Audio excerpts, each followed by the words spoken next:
in the Northeast, Frontline or one of those products that we put on their dogs to help kill those ticks. The pros there, it helps reduce the numbers because as the ticks do bite, they do die. So that reduces the population.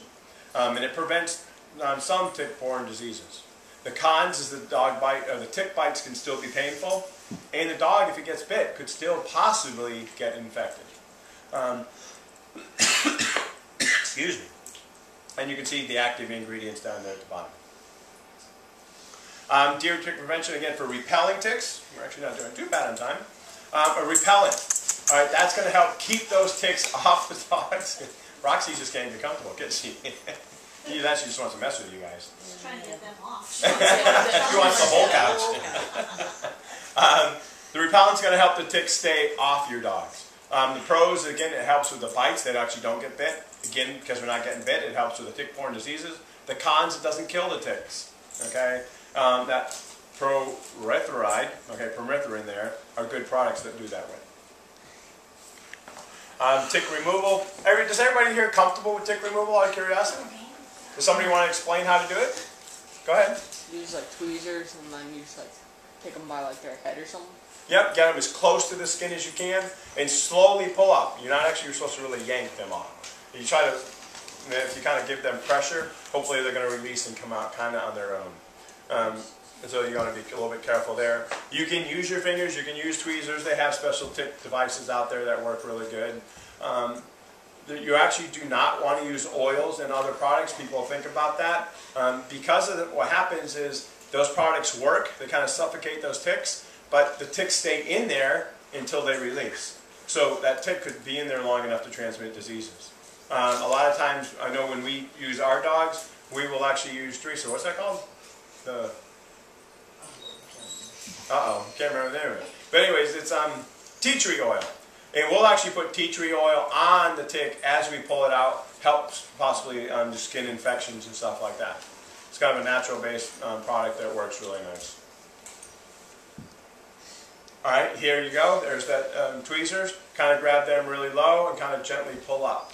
If you get Lyme disease, you can see that erythromeia rash, if I said that right. It can look like this. I think I have a couple other pictures of it. Oh, actually I don't. But those are a couple of the pictures, and those are some of the telltale signs.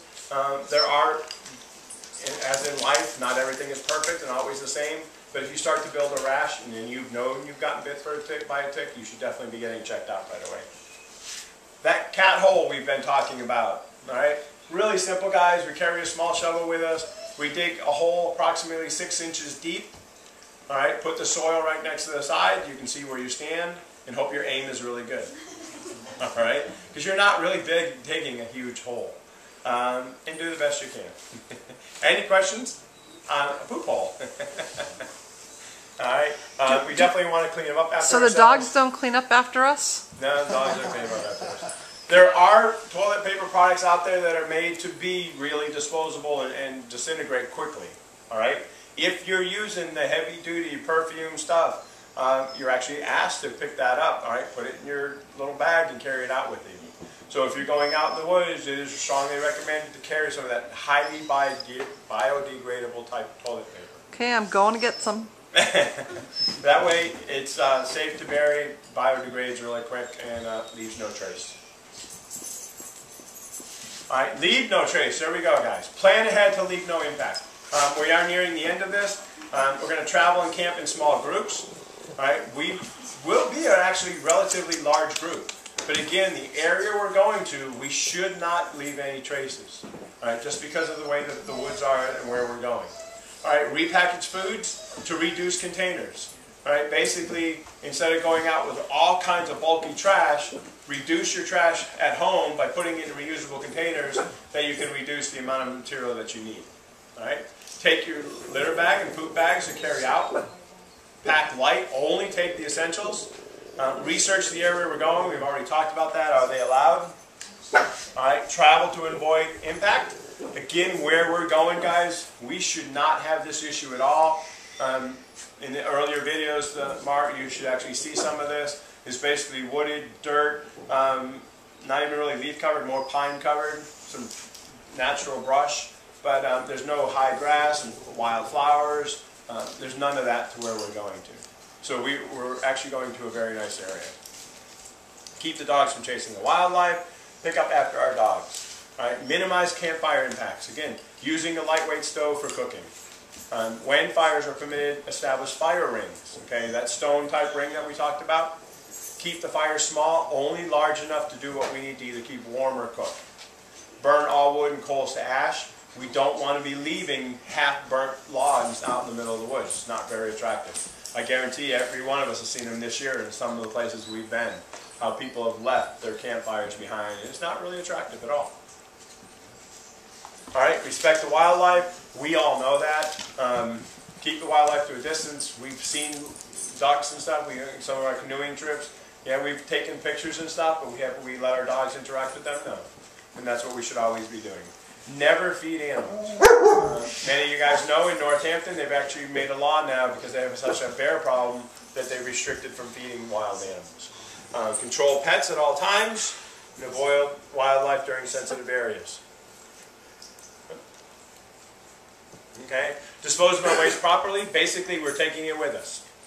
All right? Anything that we bring in needs to come out. Just deposit the human waste in cat holes. Pack out the toilet paper and hygiene products. Wash yourself or dishes 200 feet away from streams and lakes. Again, for what we're doing, we shouldn't really have to worry too much about that. We can pack it out and clean it up at home. All right? Leave what you find. It's just simple. Observe. We take the pictures. We don't really want to be overturning rocks, moving huge trees and logs, cutting down live stuff. We don't want to be doing any of that. Okay? We don't want to be picking up plants and say, oh, that's a pretty flower, and bringing it back home where it shouldn't be growing to start with. All right? Again, pack it in, pack it out. Did we do that one already? Yeah. Maybe I did it twice. Leave what you find. What did I do? Go backwards? All right, dog requirements. Dogs must wear a backpack, guys, carry their food, water, and standard backpacking items. So remember that. When we're doing a camping trip, they should be carrying their water on top of their other regular items. Dogs walk on the trail. They need to remain under control at all times, especially when we're building a fire or other activities. We noticed Roxy, when I was trying to build a fire, she was stealing the firewood. Human requirements. Understand, leave no trace. Dig a cat hole. All right, we need to make sure we can do that. Everybody should actually be building their own cat hole. Although I would like to see you guys build the cat hole, I don't need to see the finished product. I'm not into that. Handler must carry the minimum requirements. See the packing list. You have to pitch your own tent and take it down. If you are group tenting, you guys need to work together at it. Both explain what you're doing so you have an understanding what you're doing. Really don't want to see one person building the tent even though two people are sleeping in that same tent. Everybody here is going to have to start a fire. All right, we're going to learn to cook over a fire and prepare one meal and how not to attract that wildlife. Allowable. Again, sharing a tent. Here we go. Both must help set up and take down. Heavy items, cooking utensils, large tents and stuff, we can bring them in. We don't have to hand carry them in, which is going to be nice, even though we're not really going that far. The dogs, we're going to have multiple dogs out here. They can all earn badges as long as everybody meets the requirements. Not allowable, driving to the site. We don't have to worry about ready-made camp shelters. There's none out there.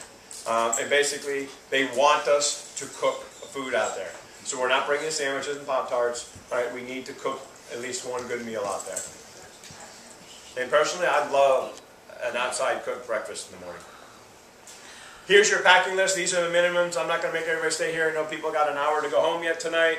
But this is all in your Dog Scouts badge requirements. So you can go there and you can see what is required and what you guys are going to need to take with you. Okay? Again, a lot of this stuff we don't need to each bring a pot and a pan. Right? We can probably bring a couple of them and share the stuff out there. Keep as little as we actually have to take. Alright, you can see the guy on the side, that's a little on the excessive side. Alright, we are only going for one overnight.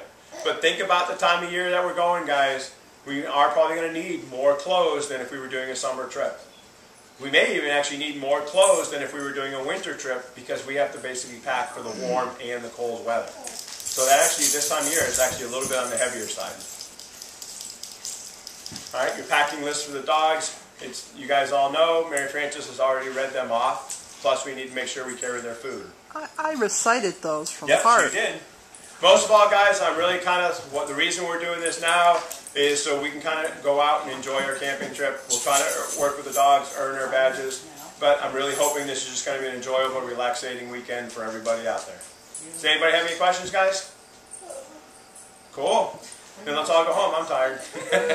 Good job. You guys. Hey, good job. Hey.